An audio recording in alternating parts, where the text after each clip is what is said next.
On peut commencer, Franck est là.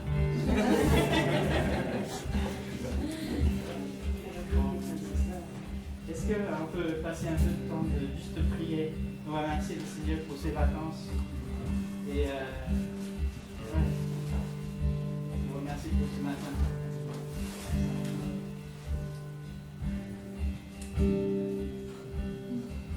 Merci Seigneur pour ce moment ensemble, Seigneur. Merci Seigneur pour ce jour que tu as fait. Merci Seigneur.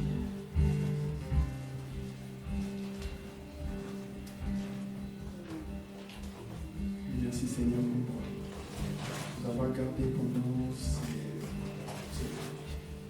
ces périodes de vacances, Seigneur, où certains de nous se sont déplacés pour passer des vacances en famille, Seigneur. Et tu n'as cessé de nous garder, même lorsque nous étions dispersés. Merci pour ta grâce, merci parce que tu es là. Et ce matin, tu fais encore ton amour, Seigneur, en nous appelant, Seigneur, en toi, afin de passer encore ce moment de culte en famille, Seigneur. Merci pour ta grâce. Merci de nous avoir réunis encore ce matin pour, Seigneur, dire combien tu es grand, combien tu es bon dans notre vie, toi qui nous gardes, qui fais de nous, Seigneur, un peuple, Seigneur, des vainqueurs. Gloire à toi, Seigneur. Amen. Seigneur, merci pour le repos que nous avons en toi. Merci Seigneur pour l'assurance que nous avons en toi. Merci Seigneur pour tout ce que nous avons en toi, Seigneur, pour la paix, pour la joie. Seigneur, merci Seigneur parce que tu es avec nous-mêmes dans la souffrance et tu nous parles, Seigneur. Merci Seigneur, je te bénis Seigneur, je te loue pour le travail que tu fais en nous à travers le Saint-Esprit. Gloire à toi Seigneur. Seigneur, merci pour cette place que tu nous fais ce matin. D'être présent, Seigneur, dans tes lieux, Père. Merci pour ce qui sera déversé encore ce matin. Nous savons qu'il y a certaines personnes qui n'ont pas eu cette grâce, Seigneur. Il y a eu des décès à la veille, Père. Il y a des personnes sûrement qui voilà, t'en tournent le dos. Il y a des personnes, Seigneur, qui n'ont pas cette possibilité, Seigneur, d'entendre parler de toi, Père. Tu nous as fait cette grâce. Et toutes ces personnes, Seigneur, qui sont dans ces conditions-là, nous te demandons, Père, de leur toucher, de leur visiter, peu importe l'endroit où ils se trouvent, les conditions dans lesquelles ils se trouvent, Seigneur. Touche-les, oh oui, Père. Afin que toutes ces personnes, Seigneur, puissent revenir vers toi, oh oui, Père. Seigneur, merci. Merci pour ceux qu'on va recevoir encore ce matin, Père. Sois béni. Amen. Amen.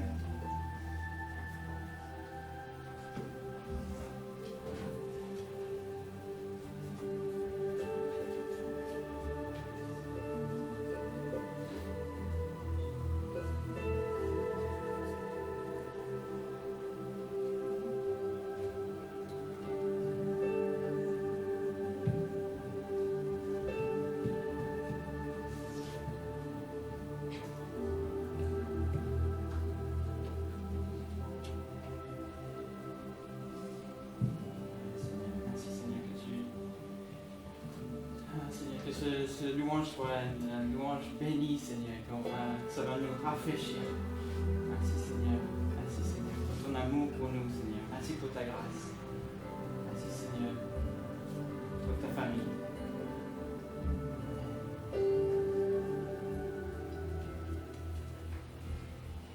Je vais demander à Leslie de m'aider. Peut-être nous faire montrer quelques mouvements. Hein? Pour essayer, je sais pas, qui va danser aussi. Tu nous montres quelques mouvements, ouais, allez. On se met debout. On va se transformer en danse.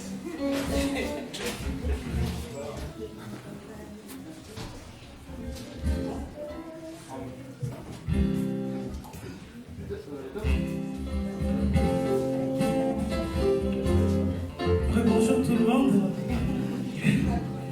Alors on va louer le Seigneur. Je vous invite à danser comme Paul a dit. N'hésitez pas à bouger et à acclamer parce que c'est une joie d'être dans la présence du Seigneur. La Bible déclare que louer c'est prier 2 fois. On va encore louer le Seigneur ce matin.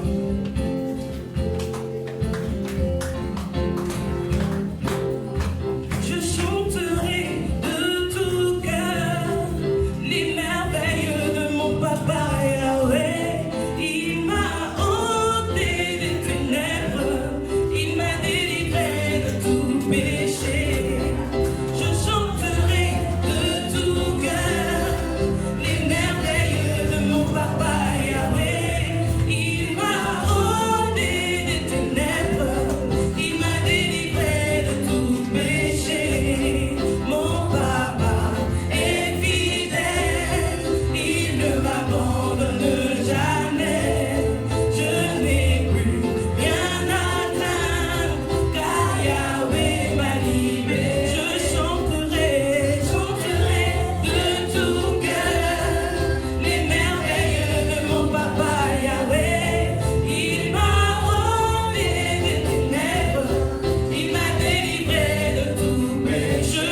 C'est une grâce incomparable de t'appartenir.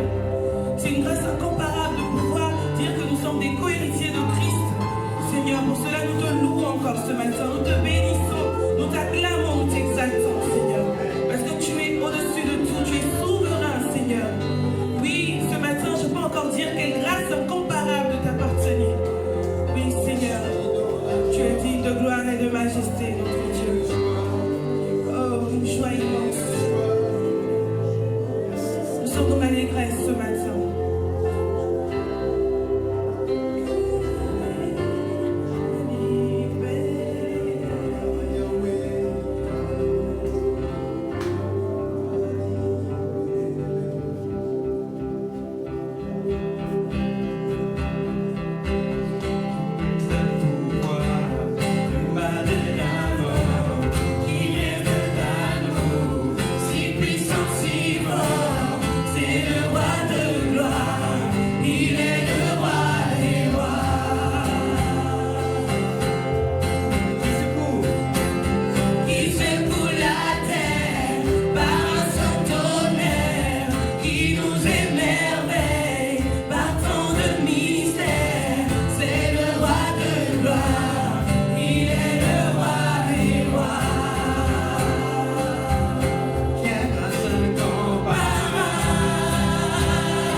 Qui ramène la paix dans la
voulons le dire ce matin que tu es tout, Seigneur. Sans toi, nous ne pouvons rien, Seigneur. Sans toi, nous ne valons rien. C'est pourquoi nous voulons t'élever plus haut, Seigneur.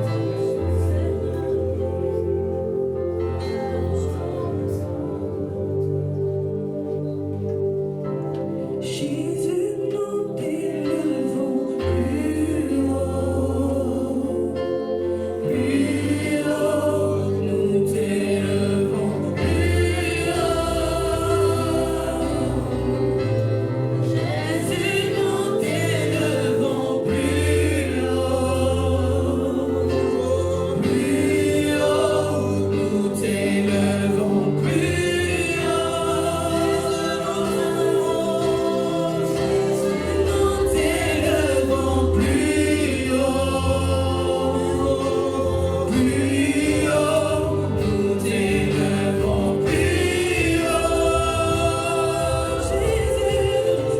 Jésus, nous t'élevons plus haut. Plus haut, nous t'élevons plus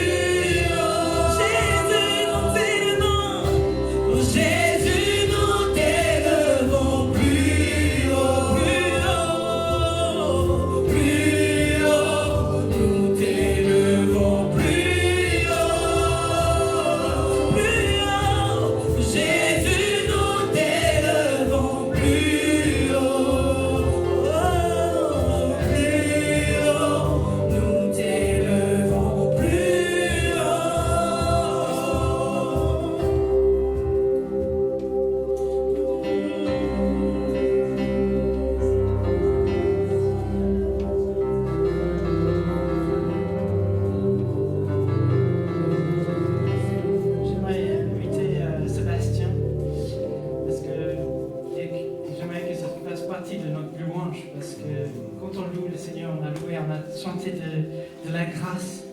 Et est-ce qu'on a vraiment compris ce que c'est la grâce? Et Sébastien m'a appelé juste après la répète en disant j'ai un cœur de partager quelque chose sur la grâce. Et je dis mais on sort de la louange et on vient, un de nos chants c'est sur la grâce. Hein. Quelle grâce incomparable qu'on avait choisi. Et je dis mais peut-être on peut le mettre avec notre louange. Hein. Parce que si on comprend mieux le mot, on va louer encore mieux. Hein. Peut-être tu vas partager. Oui. Merci. Bonjour tout le monde. Bonjour. Donc aujourd'hui, voilà, je voudrais vous parler de la grâce, parce qu'on en parle beaucoup dans la Bible. On parle beaucoup d'être en Christ, du royaume de Dieu, mais c'est peut-être pas concret. On n'a peut-être pas la même idée de ces mots, de ce que ça comporte, de ce que ça correspond. Et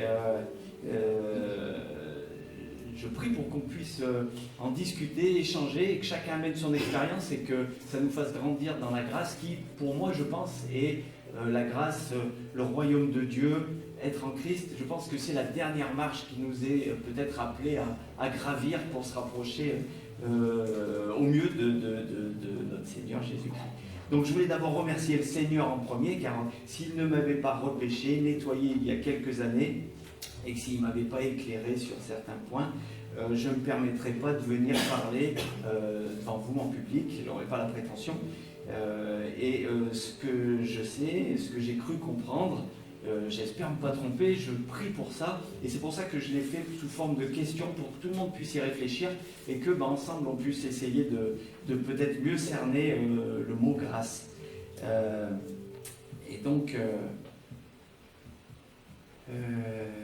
D'ailleurs, s'il ne m'avait pas repêché, Dieu seul sait où je serais parce que j'étais en mauvaise posture. Donc vraiment, je lui dois tout.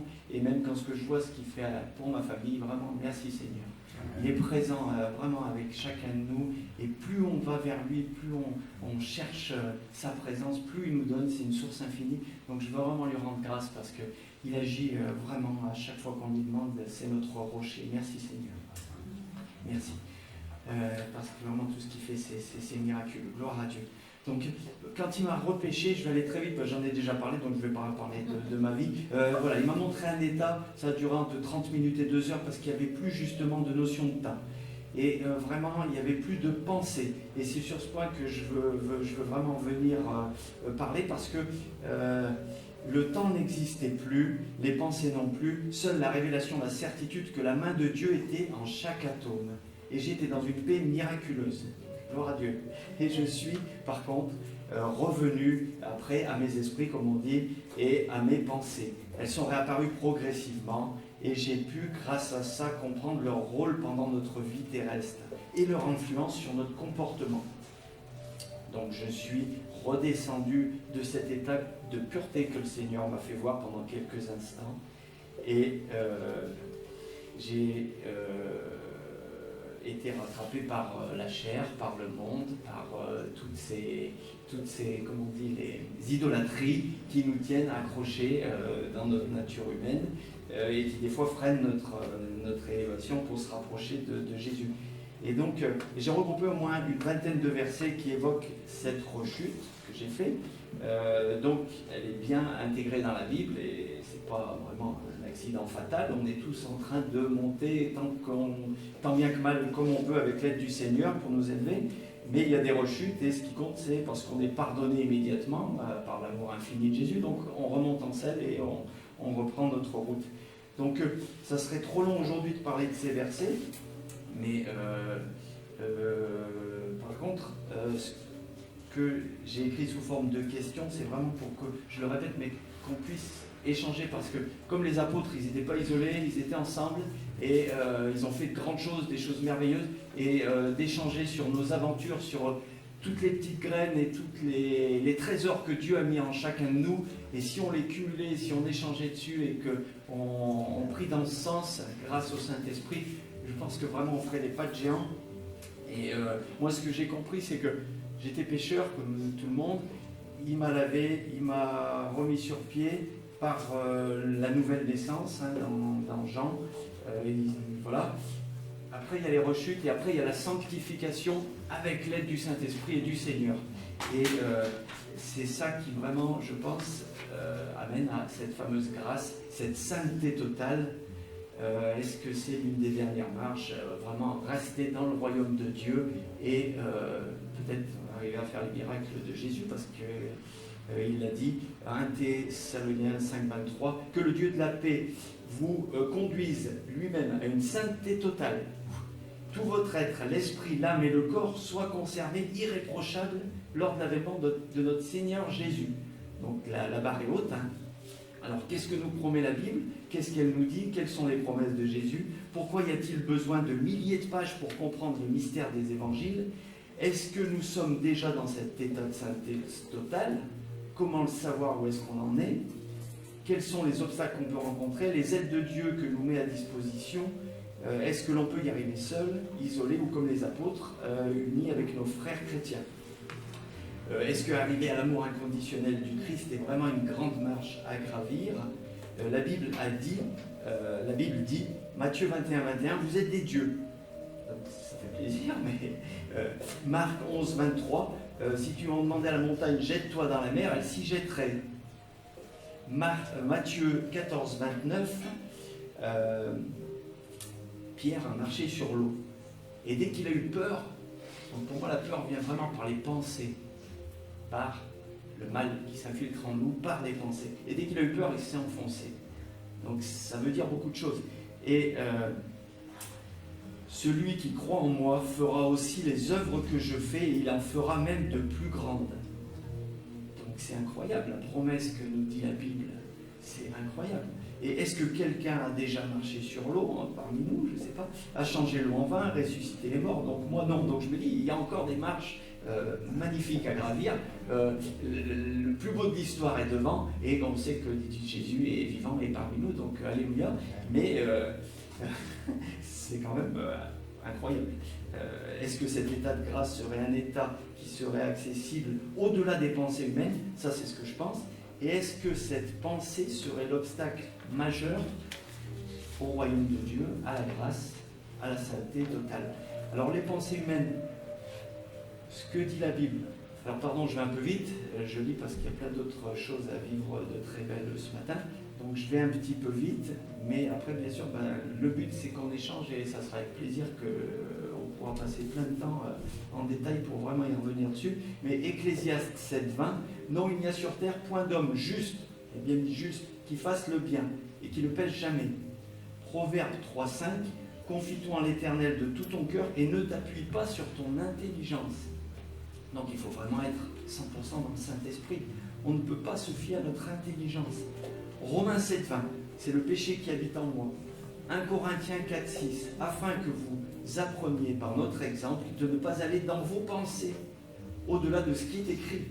On a la parole de Dieu, un esprit brisé, comme il est écrit aussi dans la Bible, et le Saint-Esprit. Et peut-être que c'est le chemin vraiment pour les dernières marches. Éphésiens 4:17, vous ne devez plus vous conduire comme les non-croyants qui se laissent guider par la sottise de leurs pensées. Rappuie encore. Matthieu 16:23, arrière de moi Satan, c'est Jésus qui dit à Pierre, Satan, tu mets en scandale car tes pensées ne sont pas les pensées de Dieu, mais celles des hommes. On parle de Satan, mais les pensées des hommes. Donc, tout ça, à chaque fois, et j'en ai noté 4-5 là, mais il y en a une vingtaine aussi, les œuvres de la nature humaine sont évidentes. Ce sont l'adultère, l'immoralité sexuelle, l'impureté, la débauche, l'idolâtrie, la magie, la haine, la querelle, la jalousie. Et alors on peut dire non, mais c'est pas moi. Mais est-ce que dans des temps difficiles, dans des temps de famine, dans des temps de guerre, dans d'autres pays, il y en a de partout sur cette planète, est-ce qu'on ne peut pas être amené à redescendre à ça si on n'est pas protégé totalement de nos pensées? Et il y a le livre qui est magnifique de Derek Prince qui dit, il appelle donc cette bête qui agit dans l'invisible, qui nous envoie ses petites pensées, il l'appelle le rebelle non crucifié. Donc il remet une couche, que vraiment en nous il y a les deux, il y a le Saint-Esprit si on lui laisse de la place, et il y a les pensées qui petit à petit s'infiltrent et qui peuvent être très dangereuses au quotidien, surtout si on est amené à être un peu éprouvé. Donc est-ce que le mental humain, notre ego, la bête en nous, ce qui émet toutes ces pensées incessantes, dès la première seconde où on se lève jusqu'au soir où l'on se couche, représenterait, ça c'est mon point de vue, peut-être la loi dans la Bible, le serpent qui juge, tu feras pas, c'est bien, c'est mal, qui entretient rancune et trahison, possession et division, et qui nous dit tout le temps, ah et si je faisais ça, ça serait bien, et si je faisais ça, ça serait mal, qu'est-ce que t'as fait? Et qui nous balade entre le passé et le futur. On est toujours divisé, jamais dans l'instant présent. Et dans 1 Corinthiens 15:56, ce qui donne sa puissance au péché, c'est la loi. Donc tout ça, ça se relie. Donc j'espère qu'on va encore s'aider à comprendre, parce que si j'avais toutes les réponses, et même avec la Bible, j'y passe du temps, mais je ne serais pas en train de batailler encore aujourd'hui. Et en opposition, un cœur brisé avec la parole de Dieu et son Saint-Esprit, est-ce que ça serait ça la grâce et le royaume de Dieu, que vraiment Dieu puisse agir à travers nous, qu'on soit totalement nettoyé? Et Dieu dans la Bible donc nous aide avec l'instant présent. Vivre dans le temps présent, est-ce que ça ne serait pas le résultat de la foi totale? Si on est vraiment dans la foi que Dieu s'occupe de tout, du lendemain, de la seconde qui vient, pourquoi on aura à s'inquiéter, à planifier, à calculer avec notre esprit, à essayer de défendre nos intérêts? On n'a plus besoin de se servir de ses pensées, de calculer, de planifier, d'anticiper. C'est notre ego qui crée le temps, parce qu'il classe les souvenirs du passé comme une immense bibliothèque et qui crée des projections de futur, des rêves. Ah, ça serait bien si je rêve d'eux. Et donc on est dans ces trois temps, et sans mes pensées, il n'y a plus de temps. C'est ça vraiment que le Seigneur m'a fait voir, il n'y avait plus de temps. Et que l'Éternel présent, est-ce que ça ne serait pas ça la grâce, là, une des portes pour y aller? Et que dit la Bible? Éphésiens 5:16, tirez parti du temps présent, car les jours sont mauvais. Éphésiens 6:18, faites en tout temps, donc tout le temps, par l'Esprit, toutes sortes de prières et de supplications. Au lieu de penser, quand on sort de notre voiture dans le parking, quand on va à l'école, quand on va au travail, on est dans nos pensées souvent. Enfin moi, est-ce que le challenge n'est pas d'être vraiment dans la prière? Et surtout dans la prière pour les autres. Parce qu'il y a un passage dans la Bible qui dit « Priez pour les autres afin d'être guéris ». Et ça, je l'ai médité parce qu'elle est très courte, mais elle est très puissante à mes yeux. Afin d'être guéris. Est-ce qu'on est malade? Je crois bien, oui. Parce que toutes nos pensées sont tournées vers nous et nos possessions matérielles. Donc, il y a, je pense, vraiment quelque chose à creuser dans ce sens-là. Luc 21, 36, restez en éveil, priez en tout temps, afin d'avoir la force d'échapper à tous ces événements à venir et de rester debout devant le Fils de l'homme. Tite 2, 11, lui il parle beaucoup. En effet, la grâce de Dieu, donc on parle bien de ça, source de salut pour tous les hommes, c'est la source du salut pour tous les hommes, a été révélée. Elle nous enseigne à renoncer à un monde de vie impie et aux convoitises de ce monde, et surtout, et à vivre dans le temps présent conformément à la sagesse. Voilà, donc est-ce que par la foi en Dieu et l'exemple du Christ, nous devons dépasser notre nature humaine et ses idolâtries? Et les idolâtries, ça va très loin, il faut prendre le microscope. Ça peut même être notre famille et nos proches, tout ce qui est le plus cher à nous. On doit voir la création de Dieu et rendre grâce, et non pas se détacher de l'amour de Jésus pour voir, même si c'est son enfant, même si c'est sa femme, même si c'est dur à dire, c'est dur à vivre. Mais si on est dans cette grâce, de toute façon, on est l'amour inconditionnel, donc on aime tout. Donc ils ne seront pas laissés pour compte. Et nous, on sera dans la plénitude de Dieu. Donc, alléluia, le plan est parfait. Donc celui qui aime le monde, l'amour de Dieu n'est pas en lui. Et le psaume 51, 19, les sacrifices agréables à Dieu, c'est un esprit brisé. Est-ce qu'un esprit brisé laisserait totalement la place au Saint-Esprit? Et là, il y aurait, dans l'état que Dieu m'a fait voir, il n'y avait plus de vice, il n'y avait plus de peur, il n'y avait plus d'anxiété, il n'y avait plus de... Étant donné qu'il n'y avait plus de pensée, il n'y avait plus que sa présence et son amour. Et est-ce que le cocktail serait peut-être un esprit donc maîtrisé, comme il parle de sagesse, on arrive à maîtriser nos pulsions, nos pensées, un esprit brisé, donc plus de nos envies personnelles pour défendre nos possessions, nos rêves, nos ambitions humaines, des cantiques en tout temps, des psaumes, des gratitudes, des prières pour les autres, oublions un peu notre salut et pour le salut des autres, et laisser place à 100% pour le Saint-Esprit et la parole de Dieu gravée dans notre cœur. La Bible, on les connaît, vous les connaissez mieux que moi peut-être, ou autant que moi, et elle est gravée dans le cœur, et elle tombe au moment voulu. Mais nous laissons le volant au Seigneur, et on lâche le frein à main, et nous avançons par la foi et non plus par la vue aussi, ça accentue encore ça. Et là, on fera certainement des fruits de grâce et non plus des œuvres mortes. Et peut-être, certainement d'ailleurs, parce que la parole de Dieu ne ment pas, on fera les miracles de Jésus. Donc est-ce que Dieu veut que nous redevenions comme les petits-enfants, il le dit souvent, comme avant la chute? Et si oui, est-ce que l'on a encore besoin à ce moment de nos pensées de calculer, de planifier, de protéger nos intérêts? Et donc le psaume 13, 131, 2, j'ai l'âme tranquille comme un enfant sevré. Il ne demande pas justement d'être grand, d'être costaud, d'être théologien ou d'être super scientifique, enfin des pros de pros, non. Il nous demande d'être des petits enfants sevrés. Alors enfants, déjà c'est pur, sevrés et auprès de leur maman. Donc là, le cocktail est parfait pour vraiment être en paix et être dans la grâce de Dieu. Matthieu 18, 3, si vous ne devenez pas comme des petits-enfants, vous n'entrerez pas dans le royaume de Dieu. 1 Corinthiens 13. Maintenant donc, ces trois choses restent, la foi, l'espérance, l'amour, mais la plus grande des trois, c'est l'amour. Voilà. Et souvent, on s'en est tous rendu compte. Le week-end dernier, ici, une personne parlait de quand on se fait couper la route, ou quand on se fait...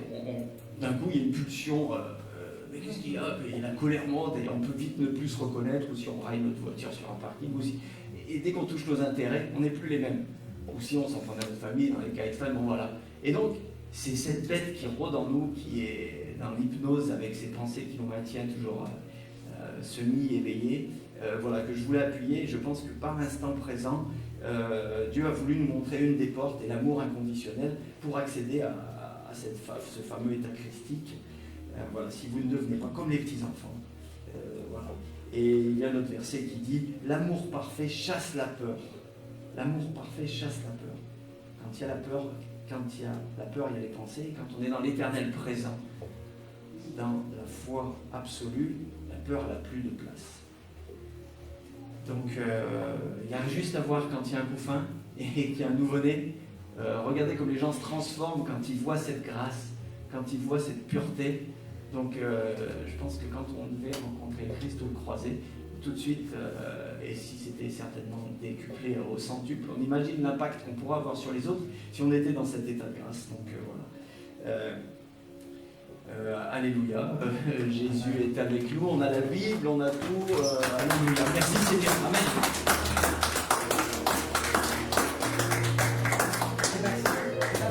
Je veux prier pour nous. Et on va terminer par le chant de majesté qui parle de la grâce et l'amour aussi.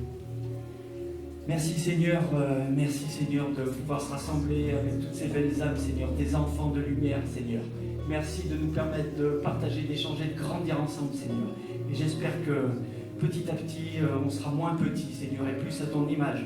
Je prie pour que vraiment ensemble, on s'aide, on amène chacun sa petite expérience, sa petite touche que tu nous as donnée gracieusement. Qu'on s'oublie totalement, Seigneur, qu'on tombe dans une humilité de petit enfant nouveau-né. Et Seigneur Jésus, continue d'agir à travers nous. On a besoin de ta force pour faire les grandes œuvres que tu nous as préparées, Seigneur. Nous avons été rachetés, repêchés. Nous sommes co-héritiers, comme il est écrit dans la Bible, de Christ, Seigneur. C'est merveilleux, c'est un plan divin que tu nous proposes. Nous sommes co-héritiers de Jésus, que ses paroles s'ancrent en nous, Seigneur, encore plus profondément chaque jour. Le royaume des cieux nous est réservé. La Jérusalem céleste nous tend les bras, Seigneur. Prenons conscience que cette vie terrestre est qu'un juste petit éclair qui va passer comme un éclat de fumée, comme un oiseau qui passe dans le ciel et qui ne laisse aucune trace. Donc, focalisons-nous sur ce que tu nous réserves, ta grande promesse. Et tu ne mens pas, Seigneur, tu nous as tous prouvé. La Jérusalem céleste, le paradis, Seigneur, tu nous tends les bras pour l'éternité. Donc, rends-nous plus forts, rends-nous plus grands, tous ensemble. Lance-nous dans les rues, Seigneur, pour propager cette grâce. Et allons repêcher les pauvres personnes qui n'ont pas eu la grâce et la chance de te connaître. Le trésor infini que tu nous donnes, Seigneur. Que nous puissions rendre grâce tous les jours pour ce que tu fais pour nous et nos familles, Seigneur. Seigneur, tu es l'exemple parfait de l'amour inconditionnel, Seigneur. Aide-nous à l'intégrer dans notre cœur, Seigneur. Par ton Saint-Esprit, uniquement par lui, Seigneur. Efface notre côté humain, Seigneur, pour faire place à ton côté divin, Père. Je prie pour ça et que nous puissions aider ceux qui souffrent le plus, les âmes les plus torturées par le mal qui agit sur cette planète. Donc, Seigneur, on a du boulot, mais avec toi, ça sera simple. On a déjà gagné car tu es vivant et avec nous. Amen.